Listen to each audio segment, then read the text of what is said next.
Calvary Premalayam church మీ జీవితంలో ఆధ్యాత్మికంగా ఎదగాలి అనుకుంటున్నా, మీ జీవితంలో సమస్యలతో కూడిన పరిస్థితులు ఉన్నా, పునాది లేని మీ జీవితంలో పునాది కట్టుకోవాలన్నా, వాక్యం ద్వారా మీ జీవితాలను బాగుపరుచుకోవాలంటే కల్వరీ ప్రేమాలయం చర్చ్ మీకు ఆహ్వానం పలుకుతుంది. వాక్య సందేశకులుగా పాస్టర్ శామ్యూల్ జాక్ ఫిలిక్స్ గారు మరియు ప్రముఖ సువార్త గాయకులు బ్రదర్ జాయ్ విలాస్ కుమార్ గారు ఆరాధనను నడిపించెదరు. మా చిరునామా Calvary Premalayam church, Paidimambanagar, BC road, new Gajuwaka, Visakhapatnam. మా ఫోన్ నెంబర్ 9398237720. నంబర్ 1 మనం చేయవలసింది ఏంటంటే దేవుడు నీకు ఇచ్చిన వాగ్దానం వైపు నడవాలి. మనం వేరే వాటిపై నడుస్తాం, లోక ఆశలపై నడుస్తాం, డబ్బు వైపు నడుస్తాం, కులం వైపు నడుస్తాం, ఇతర వాటిపై నడవడం వల్ల మన జీవితంలో కొన్ని విషయాల్లో వాగ్దానం అనేది నెరవేరదు. మన జీవితంలో భవిష్యత్తును కూడా ఎదుర్కోలేం. ఈ దినమున దేవుని యొక్క సేవకుడిగా మీ అందరికీ నేను చెప్పదలుచుకున్న మాట ఏంటంటే, ఖచ్చితంగా దేవుడు మీ జీవితంలో ఒక గొప్ప ఆశీర్వాదం నింపబోతున్నాడు. ఖచ్చితంగా దేవుడు మీ జీవితంలో గొప్ప ప్రణాళికతో నింపబోతున్నాడు. అయితే మీరు వాగ్దానం వైపు నడుస్తేనే, మీరు వాగ్దానం వైపు వెళ్తేనే మీ జీవితాలు బాగుపడతాయి. అబ్రహామును దేవుడు పిలుచుకున్న తర్వాత అబ్రహాంకి దేవుడు ఏం వాగ్దానం ఇచ్చాడో తెలుసా? ఒకసారి చూడండి, ఆదికాండము 12వ అధ్యాయము 4వ వచనం చదువుదాం. యెహోవా అతనితో చెప్పిన ప్రకారము అబ్రహాము వెళ్ళెను. ఎక్కడికి వెళ్ళిపోయాడు? దేవుడు చెప్పిన స్థలానికి వెళ్ళిపోయాడు. వాగ్దానం ఇచ్చాడు అబ్రహాంకి దేవుడు. అబ్రహామా, నేను నిన్ను దీవిస్తానయ్యా, నీ కుటుంబాన్ని దీవిస్తానయ్యా, అధికముగా దీవిస్తాను, నీ సంతానానికి నేను అభివృద్ధి పరుస్తాను అన్నప్పుడు, అయితే ప్రభా నేను ఇప్పుడు ఏం చేయమంటావు? ఇప్పుడు ఆ వాగ్దానం నెరవేరాలంటే నేను ఏమి చేయాలి? నువ్వు ఉన్న స్థలం నుంచి వేరే వాగ్దానపు స్థలంలోకి వెళ్ళిపో అన్నప్పుడు అబ్రహాం వెళ్ళిపోయాడు. అంతే. వాగ్దానము అనేది నీ చేతిలో ఏదైతే ఉందో, రాత్రికాల సమయం నువ్వు ఏదైతే 31వ రాత్రి ఏదైతే వాగ్దానం తీసుకున్నావో అది నీ భవిష్యత్తు. That's your future. ఆ భవిష్యత్తు ఏదైతే ఉందో అది నెరవేర్చే బాధ్యత మనపై ఉంది. యెహోషువకి గమ్యం ఎక్కడో తెలుసు. యెహోషువకి పాలు తేనెలు ప్రవహించే ప్రాంతంలోకి వెళ్తాడని తెలుసు. కానీ ఎలా వెళ్తాడో, మధ్యలో ఏ ఆటంకాలు వస్తాయో, ఏ ఇబ్బందులు వస్తాయో దానికి ఆయనకి తెలియదు. మన జీవితంలో కూడా దేవుడు వాగ్దానం ఇచ్చి ఉన్నాడు. ఆ వాగ్దానం వైపు మనం అడుగులు పెట్టాలి. చాలామందికి వచ్చే పెద్ద పెద్ద సందేహాలు ఏంటంటే, నేను ఇప్పటికే కటిక పేదరికంలో ఉన్నానండి, నేను ఇప్పటికే భయంకరమైన పేదరికం అండి, ఒక 10 రూపాయలు, 1 రూపాయి వడ్డీ కట్టడానికి గింజుకుపోయిన పరిస్థితులు ఉన్నాను, నాకు వాగ్దానము చూస్తుంటే నీవు రాజ్య సింహాసనంలో అధిష్ఠించదు అని చెప్పి వాక్యం వచ్చేసరికి అసలు అర్థం కావట్లేదండి. అదే నేను అంత దయనీయమైన స్థితిలో ఉన్నప్పుడు నువ్వు చక్కగా ఆకులు అమ్ముకుని బ్రతుకును కాక అన్నప్పుడు అబ్బా సూపర్ వాగ్దానం వచ్చింది అనుకుంటారు.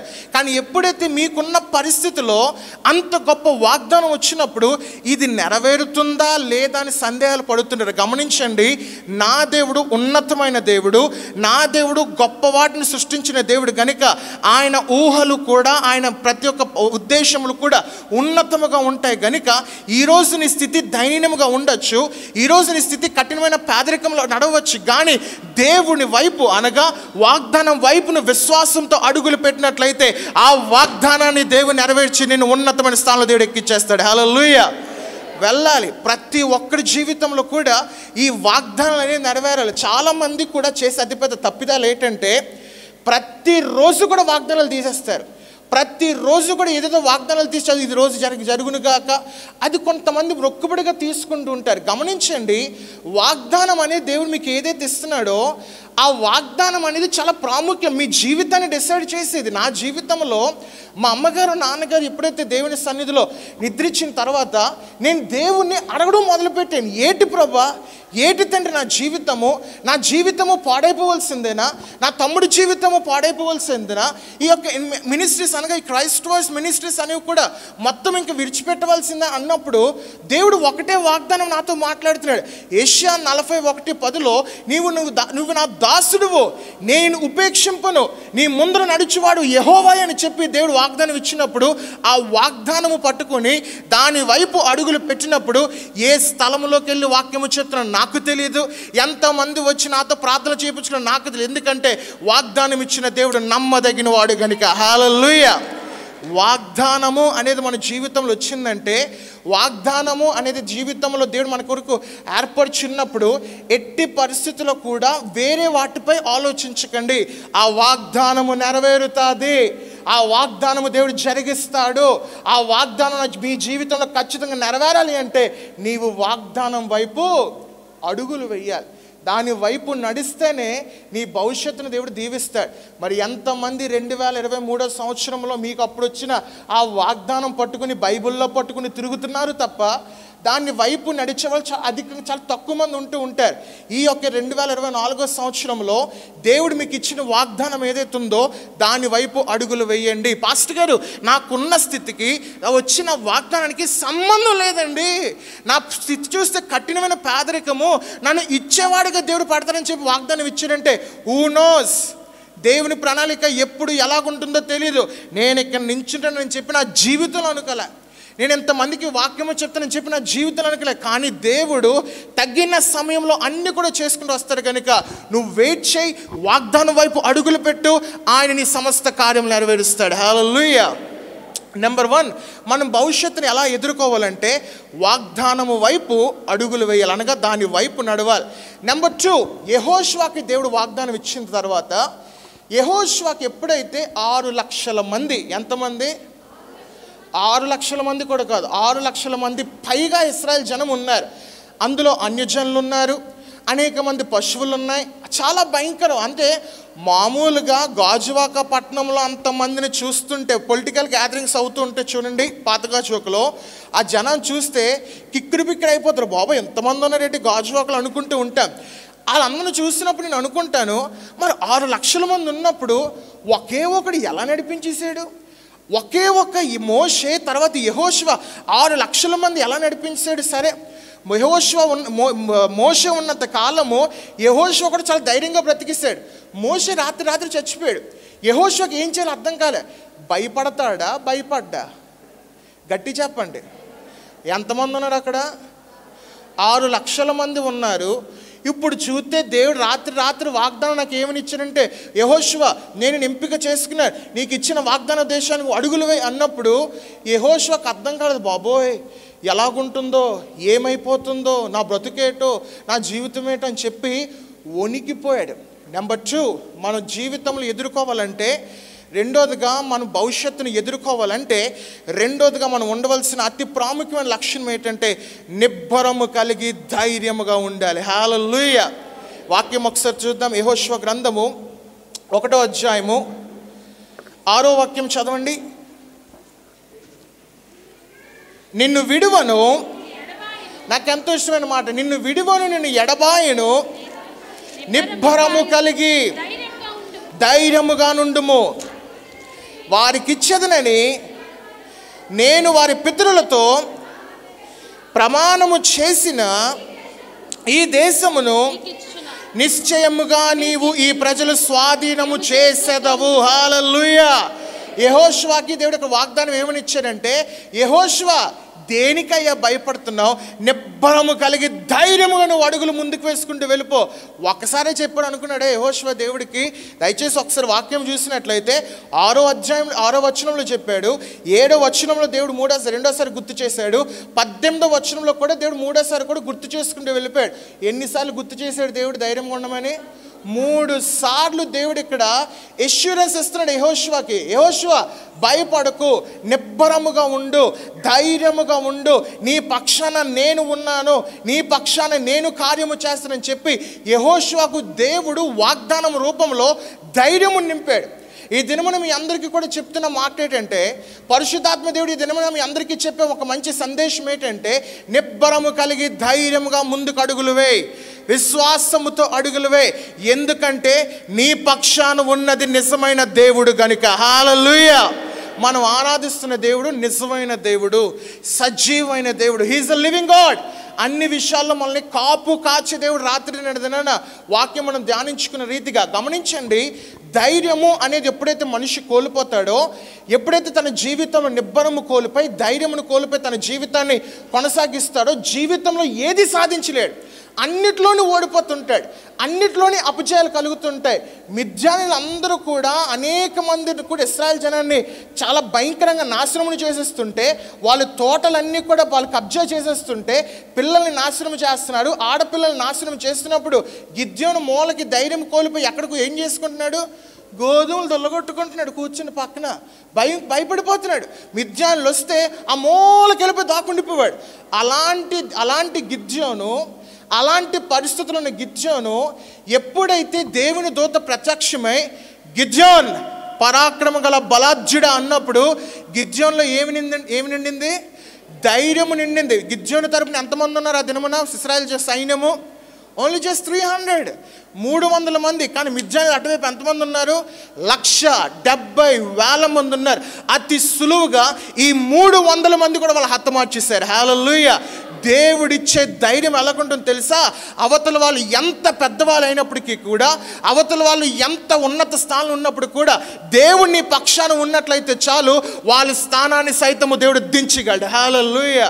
ధైర్యంగా మన జీవితాన్ని మనం కొనసాగిద్దాం. ఎట్టి పరిస్థితుల్లో, ఏ పరిస్థితుల్లో కూడా భయపడకండి. అన్నిటికీ కూడా అమ్మో ఏం జరిగిపోద్దో, అమ్మో ఎలా జరిగిపోద్దో. ఒకరోజు అలాగే జరిగింది. ఏంటంటే, ఒకరోజు సంఘంలో ఒకడు కూర్చున్నప్పుడు ఆ సంఘ చుట్టుపక్కల ప్రాంతంలో సింహం తిరుగుతుంది. ఏంటి తిరుగుతుంది?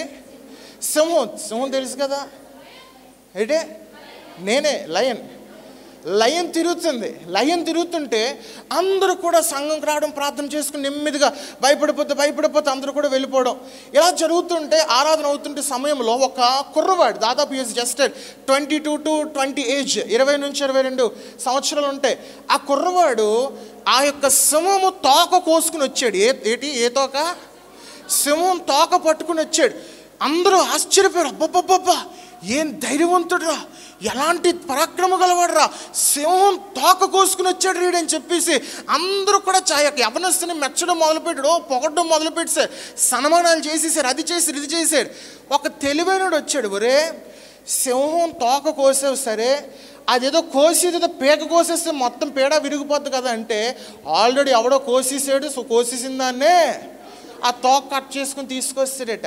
చాలామంది కూడా జీవితాల్లో బయటికి బలంగా ధైర్యంగా కనబడతారు, కానీ లోపల చాలా పిరికి పందలాలు. వాళ్ళ సత్తా ఎప్పుడు కూడా సొంతల పైన చూపిస్తారు, తల్లిదండ్రుల పైన కేకలేసేస్తారు. నీకు వదిలేదా, నీకు అవదా అని చెప్పేసి తల్లిదండ్రుల పైన కేకలేస్తారు. ఒక్కసారి అదే కేకలు బయటనే ఏమోనండి, ఒక్క మాట రాదు, జంకిపోతారు. అబ్బా ఎందురా నేను చెయ్యను రా అని, ఎందుకు అలాగైపోతా, కామైపోతారు అందరూ కూడా. గమనించండి, బయటికి నేను ధైర్యవంతుణ్ణి, నేను రొమ్ములు ఎగడేసుకుని తిరుగుతాను, అది ఎగడేసుకుని తిరుగుతానని చెప్పి తిరిగితే దాని అర్థం ఏంటంటే ఆడ పిరుకోడని అర్థం. దాని అర్థం ఏంటంటే వాడు ఏది సాధించడని అర్థం. ఎవడైతే కాముగా ఉన్న అన్ని జయించుకుంటూ వెళ్ళిపోతారో చూడండి, వాళ్ళే ధైర్యవంతులు. ఇజ్రాయెల్ జనం అందరూ కూర్చున్నప్పుడు, గిద్యోను అనేవాడిని దేవుడు ఎంచుకున్నప్పుడు ఒక్కడు కూడా ఊహించలే. అసలు ఆ ఇశ్రాయేల్ జనం అందరూ కూడా ఇటు గిద్యోను చేయగలడా, గిద్యోను వాళ్ళు అవుతుందా? వాళ్ళు మిద్యానీయులు రా, ఎంతేసి ఉన్నారు చూడు మనుషులు, ఒక్కొక్కడు పడ్డలా ఉన్నారు, ఒక్కొక్కడు అంతేసి ఎత్తు ఉన్నారు, నువ్వు వాళ్ళేం చేయిస్తారో చెప్పి గిద్యోను అక్కడ ఇశ్రాయేల్ జనం అన్నప్పుడు గిద్యోను ఒకటే మాట, నేను చెయ్యగలను, ఎందుకంటే దేవుడు నా పక్షాన ఉన్నాడు. ఈరోజు దేవుని యొక్క వాక్యం సెలవిస్తుంది, ఆయన నిన్ను విడువడు, ఎడబాయడు. ఈరోజు నువ్వు వాగ్దానం వైపు అడుగులు వేస్తున్నప్పుడు చెప్తున్నాను ప్రియ సహోదరులారా, శ్రమ వస్తుంది, ఇబ్బంది వస్తుంది. మరొకసారి చెప్తున్నాను, నిందలు వస్తాయి, అవమానాలు వస్తాయి, భయంకరమైన వేదన వస్తుంది, తర్వాత జబ్బులు వస్తాయి, రోగములు వస్తాయి. కానీ నువ్వు ధైర్యముగా అన్ని జయించుకుని వెళ్ళినప్పుడే నీ యొక్క అధిష్టానాన్ని నువ్వు ఛేదించగలవు, నీకున్న వ్యతిరేకతను నువ్వు ఛేదించగలవు, దేవుడు నీకు ఏర్పరిచిన మార్గాన్ని నువ్వు చేరుకోగలవు. ధైర్యము కలిగి మీ జీవితాన్ని కొనసాగించాను. నేను నా జీవితం ఎప్పుడు కూడా సాక్ష్యంగానే చెప్తూ ఉంటాను. మా అమ్మగారు నాన్నగారు దేవుని నిద్రించారు. అన్నిటిలో నేను కోల్పోయిన ఆ దినం ఏంటంటే, మే 9వ తారీఖున మా అమ్మగారిని బరియలు చేసి నేను తిరిగి కారులో వస్తున్నప్పుడు లిటరల్గా నేను స్టీరింగ్ వైపు కారు పట్టుకున్నప్పుడు నా చెయ్యి లిటరల్గా వణికేస్తుంది. ఎందుకంటే రేపు ఏం జరుగుతుందో, రేపు అసలు ఎలా ఎదుర్కోవాలో, తమ్ముడు కొన్ని ప్రశ్నలు అడిగితే వాడికి నేను తమ్ముడికి ఏం సమాధానం చెప్పాలి, సంఘముకి నేను ఏం సమాధానం చెప్పాలి, బైబిల్ కాలేజ్లో ఉన్న కొంతమందికి నేను ఏం సమాధానం చెప్పుకోవాలి, స్టూడెంట్స్ నేను ఎలా ముందుకు నడిపించాలని చెప్పి అనేకమైన ప్రశ్నలు నా మధ్యలో కంటిన్యూగా రన్ అవుతూనే ఉంటున్నాయి. అంటే ఆ రోజు భయం అంటే ఏంటో నేను రుచి చూశాను. ఎంత భయంకరంగా ఉంటుందా, అసలు నిద్ర పట్టేది కాదు, అన్నం తినబుద్దేసేది కాదు, అసలు ఆలోచనలన్నీ కూడా చాలా వ్యతిరేకంగా వెళ్ళిపోతుండేది, భయంకరమైన ఆలోచనలు వచ్చేవి, వ్యతిరేకమైన మాటలు వచ్చేవి. ఎంత భయంకరంగా వెళ్తున్నప్పుడు సరే రాత్రన్నా కొంచెం నీట్గా హాయిగా పడుకుందాం అంటే నిద్ర పట్టిదే కాదు, అలా పడుకుంటే అదే వ్యతిరేకమైన ఆలోచనలు ఏం చేయగలవు, ఎలా అవుతుందో. లిటరల్గా 12 days నేను వణికిపోవడం మొదలుపెట్టాను. అలా కంటిన్యూగా వణుకుతూనే ఉన్నాను. ఎలా ప్రభా, ఏంటి తండ్రి, ధైర్యమును కోల్పోయాను ప్రభా అని చెప్పి ఇంకా ప్రార్థన మళ్ళీ గట్టి చేశాను. ప్రభా ప్రార్థన నువ్వే నాకుండు అని ప్రభా అన్నప్పుడు దేవుని కృపను బట్టి ఇప్పుడుకొచ్చి ఆ రోజు నుంచి ఇప్పటి వరకు భయం అనేది నా జీవితంలో నేను భయపడమే మానేశాను. అసలు ఎటువంటి భయం లేకుండా దేవుడు నాకు చేశాడు. అసలు దేవుడు ఎంత గొప్పడు అంటే ఆ ఫీలింగ్ని తీసారే. శామ్యూల్ జాక్ అనే వాళ్ళు ఆ భయం అనే ఫీలింగ్ తీసివేసిండ్రా, ధైర్యముతో నింపండి అని చెప్పి వాగ్దానం ఇచ్చినప్పుడు ఈ దినమున అన్ని విషయాల్లో కూడా ధైర్యంగా వెళుచున్నాం. అన్ని విషయాల్లో కూడా దేవుడు మమ్మల్ని నడిపిస్తున్నారు. ఎందుకంటే నేను నమ్ముతున్న దేవుడు నమ్మదగిన దేవుడు గనుక. హల్లెలూయా. ధైర్యముగా వెళ్ళాలి. అయితే ధైర్యముగా ఉండాలంటే ఏమి చేయాలి, ఇది చాలా ప్రాముఖ్యత. ధైర్యముగా ఉండమన్నారండి, చాలా బాగుంది. వాక్యం అయిపోయిన వరకు మేము చాలా ధైర్యంగా ఉంటాం. మళ్ళీ రేపు పొద్దున్న మాకు శ్రమలు ఎదురవుతున్నప్పుడు, మాకు కష్టములు ఎదురవుతున్నప్పుడు, మాకు అనేకమైన ఇబ్బందులు ఎదురవుతున్నప్పుడు మళ్ళీ భయపడిపోతాం పాస్టర్ గారు, మళ్ళీ మేము శ్రమల్లో కష్టాలు పడిపోతామండి. ఇప్పుడు దాన్ని ఎలా ఛేదించాలి, ఎలా మేము ధైర్యంగా బ్రతకాలంటే నాకు ఒక వ్యక్తి కనపడాడు. ఆ వ్యక్తి పేరు దావీదు. ఏం పేరు? గట్టి చెప్పండి, ఇంకా గట్టి చెప్పండి. దావీదు అనే వ్యక్తి కనబడ్డాడు. ఈ దావీదు జీవితాన్ని ఒక్కసారి చూసినట్లయితే దావీదు చుట్టూ కూడా 600 మంది ఉన్నారు. ఎంతమంది? 600 మంది కూడా దావీదుకి చాలా ఫర్గా ఉండేవారు. అంటే దావీదు ఏం చెప్తే అదే చేసేవారు, దావీదు ఎలాగంటే అలాగే వెళ్ళేవారు, దావీదు ఏమి చెప్పితే దావీదు ఎక్కడికి వెళ్ళమంటే అక్కడికి వెళ్ళండి అంటే మళ్ళీ అక్కడికి వెళ్ళిపోయేవారు. అంత నమ్మకస్తులైన పని వాళ్ళు 600 మంది దావీదు దగ్గర ఉన్నారు. అయితే ఒకనొక దినమున వాళ్ళకి ఎదురైన సంఘటనల వల్ల దావీదు పైన వాళ్ళు కక్ష పెంచుకున్నారు. రాళ్ళు రవ్వండ్రా, దావీదుని చంపేద్దాం, వీడి వల్ల మనకి కష్టాలు వచ్చాయి, వీడి వల్ల మన పిల్లలు మనం కోల్పోతున్నాం, వీడి వల్ల మన భార్యలకి భయంకరమైన శ్రమలు వస్తున్నాయి అని చెప్పి దావీదుని చంపేద్దాం అని చూసినప్పుడు ఈ వార్త దావీదు విన్నాడు. ఒకరోజు వీళ్ళ చుట్టూ ఉన్న 600 మంది నమ్మకస్తులు కూడా చంపేద్దామని చూస్తున్నారని చెప్పి ఈ వార్త విన్నప్పుడు దావీదు ఒక విషయం అందే ధైర్యంగా ఉన్నాడట. ఒక్కసారి చూడండి, 1 సమూయేలు గ్రంథము, to the first Samuel chapter 30, 1 సమూయేలు గ్రంథము 30వ అధ్యాయము 6వ వచనం చివరిలో ఉంటుంది చూడండి. దావీదు తన దేవుడైన యెహోవాను బట్టి దేని బట్టి ధైర్యం తెచ్చుకున్నాడట? దేవుని బట్టి, యెహోవాను బట్టి ధైర్యము తెచ్చుకున్నాడు. మనం ఎలా ధైర్యముగా ఉండాలంటే దేవుని బట్టి మనము ధైర్యముగా ఉండాలి. దేవుని మన పక్షాన ఉన్నాడు కాబట్టి మనం ధైర్యముగా ఉండాలి. ఎంతమంది కూర్చున్న మీరందరూ కూడా దేవుడు నా పక్షాన ఉన్నాడు అని చెప్పి విశ్వసిస్తున్న చేతులెత్తండి. ఆమేన్. దేవుడు మీ పక్షాన ఉన్నారు కనుక ఎటువంటి భయాందోళన మీపై రానుగాక, రాకూడదు. ఎందుకంటే దేవుడు మీ పక్షాన ఉన్నాడు. ఇక్కడ దావీదు ఎవరి బట్టి ధైర్యంగా ఉన్నాడట? దేవుని బట్టి, యెహోవాను బట్టి దావీదు ధైర్యముగా ఉండెను. నెంబర్ 1, మన జీవితంలో భయమును అధిరోహించాలంటే దేవుడు మన పక్షాన ఉన్నాడని చెప్పి విశ్వాసముతో ఉండాలి, ఒక మంచి నిరీక్షణతో ఉండాలి. ఈ దినమున నా ప్రియ సహోదరి సహోదరుడా, the things what your facing, ఈ దినము నువ్వు ఎదురవుకుంటున్న కొన్ని శ్రమలు, ఈరోజు జనవరి 1 వరకు చాలా బాగుందండి. జనవరి 2 ఏం జరుగుతుందో, జనవరి 3 ఏం జరగబోతుందో, లేకపోతే ఫిబ్రవరి వచ్చేసరికి నా బ్రతుకు ఎలా ఉండబోతుందో, ఎలా మారబోతుందో, ఈ అప్పులు నేను ఎలా తీర్చగలను, నాకు ఉద్యోగము రాదేమో, వివాహము జరగదేమో, సంతానము రాదేమో, నా భర్త మారడేమో, నా భార్య మారదేమో, నాకు ఈ జబ్బు ఈ రోగము పోదేమో అని చెప్పి ఎవరైతే దినమున సందేహాలతో ఉన్నారో ఒకే మాట మీ అందరికీ చెప్తున్నాను, మీరు దేవుని బట్టి ధైర్యంగా ఉండండి, అన్ని కార్యములు ఆయన తీసివేసేస్తాడు. హల్లెలూయా. దావీదు ఒకే ధైర్యం, 600 మంది దావీదు నిన్ను చంపడానికి రాబోతున్నారు అయ్యా, రాత్రి నిన్ను మర్డర్ చేయడానికి రాబోతున్నారు, వాళ్ళు రాళ్ళు రువ్వుతున్నారు, కత్తులు రువ్వుతున్నారు, అన్ని కూడా రెడీ చేసుకుని నిన్నొక్క పోటుతో వేసేద్దామని రెడీ అయిపోతానని చెప్పి దావీదుకి ఈ వార్త విన్నప్పుడు ఓకే నో ప్రాబ్లం, దేవుడు ఉన్నాడు నా పక్షాన అని చెప్పి ధైర్యముగా ఉన్నాడు, ఎదుర్కొన్నాడు. వాళ్ళు ఏమీ కూడా చేయలేదు, ఎందుకంటే దావీదు పక్షాన దేవుడు ఉన్నాడు. ఈరోజు నీ పక్షాన కూడా దేవుడు ఉన్నాడు. ఈరోజు నీ పక్షాన కూడా దేవుడు కార్యము చేయడానికి ఇష్టపడుతున్నాడు. ఈ దినముని నీ పక్షాన కూడా దేవుడు ఉండి అద్భుతాలు చేయడానికి ఇష్టపడుతున్నాడు. కనుక వెళ్ళు ధైర్యంగా, ఈ లోకాన్ని ఎదుర్కో, ఈ యొక్క భవిష్యత్తును ఎదుర్కో. నీ జీవితంలో దేవుడు ఏదైతే ప్రణాళికలు ఆశించి ఉన్నాడో, నీ జీవితంలో దేవుడు ఏదైతే ఉద్దేశములు కలిగి ఉన్నాడో అవన్నీ కూడా ధైర్యంగా ఎదుర్కొని దేవుని బట్టే నేను ధైర్యంగా చెప్పిన విశ్వాసంతో వెళ్ళు, నీ వాగ్దానము దేవుడు నెరవేరుస్తాడు. హల్లెలూయా. పౌలు అనేవాడి జీవితంలో నేను ఎప్పుడు చెప్తుంటాడు, సౌలుగా ఉన్నప్పుడు, పౌలు ఎప్పుడైతే నరహంతకుడైన సౌలుగా ఉన్నప్పుడు జబర్దస్త్గా బ్రతికాడండి. ఎలా బ్రతికాడు? గట్టి చెప్పండి. జబర్దస్త్ అంటే గట్టి చెప్పండి. అబ్బా గట్టి తిన్నది ఈరోజు చూస్తే, తిన్నారు రెడీగా జబర్దస్త్గా బ్రతికాడనండి. టైం అయిపోయిందండి, గట్టి చెప్పండి. జబర్దస్త్గా బ్రతికాడు. అలాంటి పౌలు సువార్తకు వచ్చేసాడు. దేనికి వచ్చేసాడు?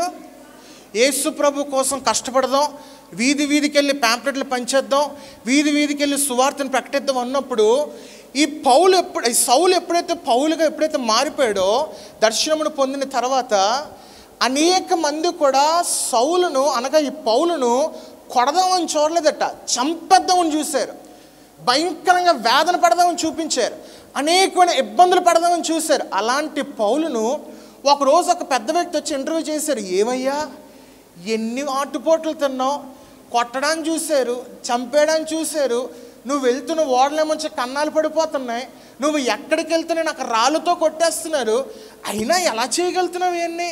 నన్ను బలపరచువాని అందే సమస్తమును నేను చేస్తున్నాను, ఆయన నన్ను బలపరుస్తున్నాడు, ఆయన యందు నేను ధైర్యముగా ఉన్నాను, కనుకే నేను ఈ కార్యక్రమాలన్నీ చేయగలనని చెప్పి ఒక ధైర్యమైన విశ్వాసముతో చెప్పి ఉన్నాడు. నెంబర్ 1, మనము ధైర్యము కలిగి ఉండాలంటే మనకి ఉండవలసిన మొట్టమొదటి లక్షణం ఏంటంటే దేవుని బట్టి మనము ధైర్యముగా ఉండాలి.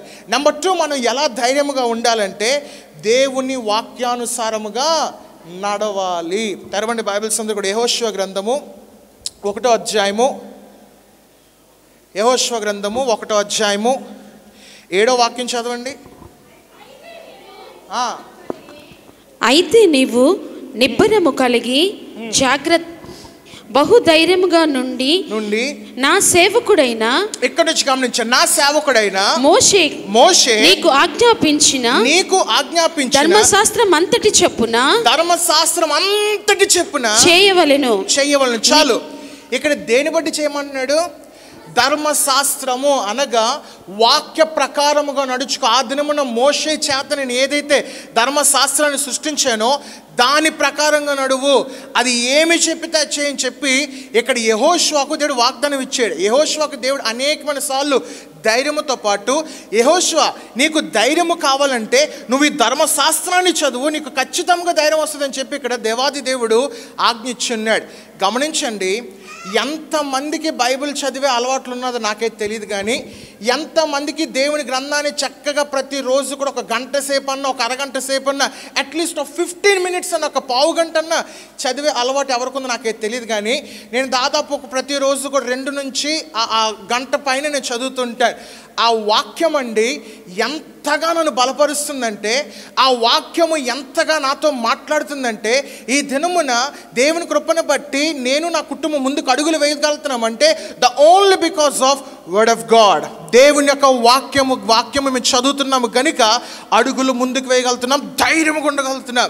యెహోషువకు దేవుడు అదే చెప్పాడు, యెహోషువ నీకు ధైర్యము కావాలంటే, నీ జీవితంలో నిబ్బరము కలిగి ధైర్యంగా ఉండాలంటే నువ్వు వాక్యానుసారంగా నీ జీవితాన్ని కొనసాగించు, ఖచ్చితంగా ధైర్యం వస్తుంది.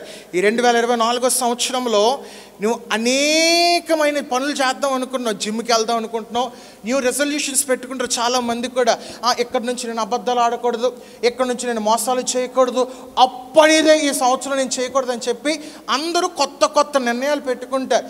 Super, all the best, congratulations. అయితే వాక్యం ఈ సంవత్సరం ఎలాగన్నా చదువుని చెప్పి ఒక్కడి అనుకున్నారా? ఒక్కడండి. చదవండి వాక్యాన్ని ఎప్పుడు కూడా నిర్లక్ష్య పెట్టకండి, వాక్యాన్ని ఎప్పుడు కూడా పక్కద్రోవ పెట్టకండి. ప్రభువా ఈ 2024 సంవత్సరం తండ్రి వాక్యము చదువుతాను, వాక్యము చదివి నేను వెళ్తాను, వాక్యము చదివి నా జీవితాన్ని కొనసాగిస్తానని చెప్పి అట్లీస్ట్ ఒక్క అధ్యాయం చదవండి, ఒక్క చాప్టర్ చదవడానికి ప్రయత్నం చేయండి. ఆ ఒక్క అధ్యాయము నీ బ్రతుకును రాత్రికే మార్చేస్తుంది. హల్లెలూయా. ధర్మశాస్త్రము ఎవరైతే చదువుతారో వాళ్ళు ధైర్యము పొందుకుంటారు. ఎవరైతే బైబిల్ గ్రంథాన్ని, పరిశుద్ధ గ్రంథాన్ని చదువుతారో వాళ్ళ జీవితంలో ఘనతను పొందుకుంటారు. ఎవరైతే పరిశుద్ధ గ్రంథాన్ని అనర్గళంగా చదువుతారో వాళ్ళ జీవితంలో గొప్ప మేలులు దేవుడు ఆశీర్వాద రూపంలో దేవుడు కాపాడుతాడు. చదవండి బైబిల్ని ప్రతి ఒక్కరు కూడా, నిర్లక్ష్య పెట్టకండి. ఈ దినమున దేవుని యొక్క వాక్యము మీ అందరికీ నేను చెప్పదలుచుకుంది ఏంటంటే, సమయం ఇంక ముగిస్తున్నాను. దేవుని యందు వాక్యం నేను చెప్పదలుచుకుంది ఏంటంటే, అందరం కూడా ఈ యొక్క 2024 సంవత్సరంలో let's walk towards the God's promise. దేవుని వైపు, దేవుని యొక్క వాగ్దానం వైపు మనం అందరం కూడా అడుగులు పడదాం. ఎన్ని శ్రమలు వచ్చినప్పటికీ, ఎన్ని కష్టములు వచ్చినప్పటికీ, ఎన్ని వ్యతిరేకతలు వచ్చినప్పటికీ, అసలు నాకున్న పరిస్థితికి వచ్చిన వాగ్దానానికి సంబంధం లేదు పాస్టర్ గారు అయినప్పటికీ కూడా అడుగులు నువ్వు ఎప్పుడైతే వాగ్దానం వైపు అడుగులు పెడతావో ధైర్యముగా అడుగులు పెట్టండి. దేవుని బట్టి మీరు అడుగులు ధైర్యం కలిగి ఉండండి, వాక్యానుసారంగా మీరు ధైర్యం కలిగి ఉండండి. 2024 సంవత్సరం కంప్లీట్ అయిన తర్వాత మీ జీవితంలో అత్యధికమైన మేలులు మీరు చూడబోతున్నారు, అద్భుతాలతో దేవుని నింపబోతున్నారు, ఆశీర్వాదపు కార్యములు దేవుడు మీ జీవితంలో ప్రారంభించబోతున్నారు. మీరు అనుకున్నవన్నీ కూడా నా దేవుడు ఈ 2024 సంవత్సరంలో ఎవరైతే వాగ్దానం వైపు అడుగులు పెట్టుచున్నారో, ధైర్యముగా నడుచుచున్నారో, దేవుని బట్టి ధైర్యముగా ఉంటారో, దేవుని యొక్క వాక్యానుసారంగా నడుస్తారో అన్ని కూడా అధికముగా మీ జీవితంలో కలుగును గాక. మీ అమూల్యమైన కానుకలను దేవుని పరిచర్యకై వినియోగించుటకై మరియు టీవీ ప్రసంగాలకు స్పాన్సర్ చేయుటకు, అలాగే వితంతువులకు, పేద పాస్టర్లకు సహాయం చేయటం కొరకై ఈ స్క్రీన్పై చూపించిన నంబర్లకు ఫోన్పే లేదా గూగుల్ పే పంపించగలరు. మా నంబర్ 9398083696 లేదా స్క్రీన్పై చూపించిన అకౌంట్ నంబర్కు కూడా మీ యొక్క అమూల్యమైన కానుకలను పంపించగలరు.